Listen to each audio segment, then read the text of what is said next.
সরাসরি যুক্ত হয়েছি ফরিদপুর আঙ্গিনা থেকে। আপনাদের পুরাতন কিছু আমি দৃশ্য আপনাদের দেখাবো, জিনিসপত্র।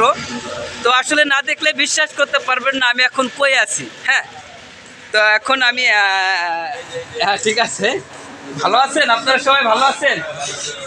আচ্ছা, এটা কি দিয়ে তৈরি হয়? এটা কি দিয়ে একটু বলবেন ভাই? মহিষের চামড়া। মহিষের চামড়া। মহিষের চামড়া দিয়ে এটা কি হবে? হ্যাঁ, ঢোল। মানে ঢোল কয় প্রকার, কি কি? আমি তো দেখতেছি অনেক প্রকার, এত নাম বলা যাবে না। সংক্ষিপ্ত একটু দিয়ে একটা বলে। 10 প্রকার আছে। কয় প্রকার? 10 প্রকার। 10 প্রকার। এটা কোন ধরনের ঢোল হবে? এটা তো ঢোল হবে না, বুঝতে হবে। এটা ঢোলের টানা হবে। ও আচ্ছা, হ্যালো গাইস, এটা দিয়ে আসলে ঢোলের টানা টানা। ঠিক আছে, এটা মূল ঢোল না।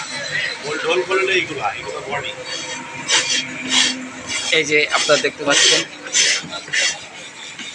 এদিকে উস্তাদ আমাদের এই দোকানের উস্তাদ বসে আছে। এটা হচ্ছে ঢোল।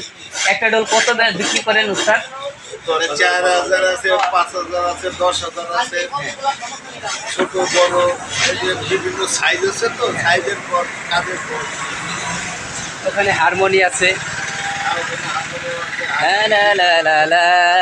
যারা হারমোনি বাজাবেন, গিটার আছে, গিটার। তো যারা কিনতে চান ঢোল হারমোনি অবশ্যই চলে আসুন। কোথায় আসবে চাচা? শ্রীঅঙ্গন না? হ্যাঁ, সবাই চলে আসবেন। তো ভালো থাকবেন সকলে।